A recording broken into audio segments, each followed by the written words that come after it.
ሰላም ጤና ይስጥልን ውድ የኢትዮ ሼፍ ቤተሰቦች፣ ዛሬ ደግሞ ለየት ባለ ጣፋጭ በሆነ የክሬም ካራሜል አሰራር ተመልሰን መተናል። ይህንን የክሬም ካራሜል ለመስራት የሚያስፈልጉን ትንሽ ግብአቶች ናቸው። ስኳር፣ እንቁላል፣ ወተት፣ ትንሽ ቫኒላ ነው። በመጀመሪያ በመጥበሻችን ላይ ስኳራችንን ካራሜላይዝድ እናደርገዋለን። ውድ የኢትዮ ሼፍ ቤተሰቦች ይህንን የዩቲዩብ ቻናል ሰብስክራይብ በማድረግ የደውል ምልክቷን ተጭናችሁ ኦል የምትለዋን በመጫን የቤተሰብ ሁኑ። ሁልጊዜ የምንሰራው ቪዲዮ ቀድሞ ለእናንተ እንዲደርስላችሁ ማለት ነው። ማንኛውም እንድንሰራላችሁ የምትፈልጉት የምግብ አይነት ካለ ጻፉልን። ሀሳብ አስተያየታችሁንም በሀሳብ መስጫው ማሳወቅ ትችላላችሁ። ይህንን የስኳር ካራሜል እስኪሆን ድረስ ስኳሩ በጣም በከፍተኛ ሂት ስለሆነ ካራሜላይዝድ የሚሆነው በእጃችን ከነካ ነው በጣም ከፍተኛ የመቃጠል አደጋ ሊደርስብን ስለሚችል በጣም ጥንቃቄ እናድርግ። ስኳራችን በዚህ መልኩ ካራሜል ከሆነልን በኋላ በደንብ መቃጠል ስለሌለበት ከእሳት እናወጣዋለን። በጣም ከተቃጠለ ቴስቱም ሁሉ ነገሩ ጥሩ ስለማይመጣልን በመቀጠል በአነስተኛ ድስት ውስጥ ወተትና ስኳር አድርገን ስኳሩን ትንሽ ለማሟሟት እንሞክርና እንዲፈላ እንተወዋለን። የኢትዮ ሼፍ ቤተሰቦች ሁልጊዜ እየሰጣችሁን ላለው ሀሳብ አስተያየት ከልብ አድርገን እናመሰግናለን። እንድንጨምር የምትፈልጉት እንድንሰራላችሁ የምትፈልጉትን የምግብ አይነት ጻፉልን።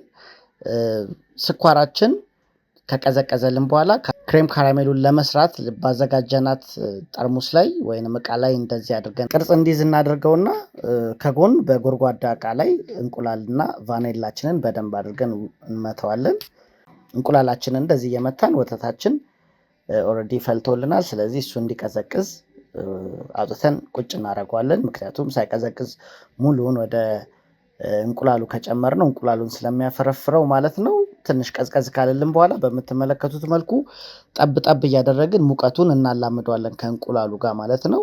እንቁላሉ የወተቱን ሙቀት እየለመደው በሚመጣ ቁጥር እንቁላሉ አይፈረፈርልንም ማለት ነው። እሱም ሙቅ እየሆነ ትኩስ እየሆነ ይመጣል። ስለዚህ በዚህ መልኩ አድርገን ወተቱን ከእንቁላሉ ጋር በደንብ አድርገን እናዋህድና እንመታውና በማጥለያ እናጠለዋለን። በማጥለያ የምናጠለው ይሄ ከላይ የምታዩት አረፋውንና አንዳንድ ዝልግልግ የሚል ነገር ካለው እሱን እንዲያወጣልን ነው።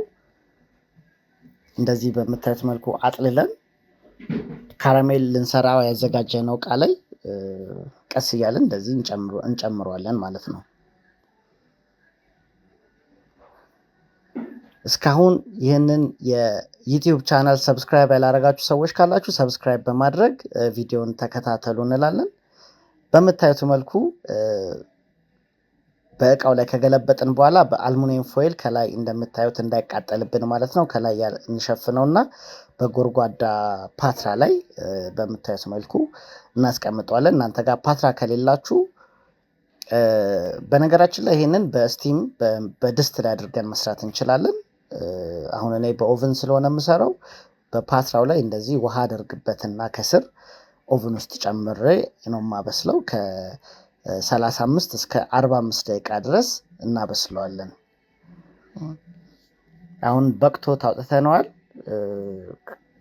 ይሄ ክሬም ካራሜል ቆንጆ የሚባል ላይን ያለው እንደምትመለከቱት በጣም ፍላፊ ነው። ስለዚህ ከእሳት አውጥተን ትንሽ ካረጋጋ ነው ካቀዘቀዝነው በኋላ ቀጥታ ወደ ፍሪጅ እንጨምረዋለን። ከቢያንስ ለ2 ሰዓት ካልሆነ ደግሞ ኦቨርናይት አስቀምጠን ማታ ከሰራ ነው ወይንም ዛሬ ከሰራ ነው ለነገ መጠቀም እንችላለን። ቀዝቅዞ ስለሆነ የሚበላው ማለት ነው። የምታዩትን አይነት ቆንጆ የክሬም ካራሜል በቤታችሁ እንዴት ሰርታችሁ እንደምትመገቡ በዚህ በኢትዮ ሼፍ ቻናል የምታዩት ይሆናል። እንደምትመለከቱት በጣም ቆንጆ የክሬም ካራሜል ዲዘርት ነው የሰራ ነው። ሁላችሁም ሰርታችሁ ከቤተሰቦቻችሁ ጋር እንድትመገቡ ኢትዮ ሼፍ ይጋብዛችኋል። አብራችሁን ስለሆናችሁ እናመሰግናለን። መልካም ጊዜ፣ መልካም ቆይታ።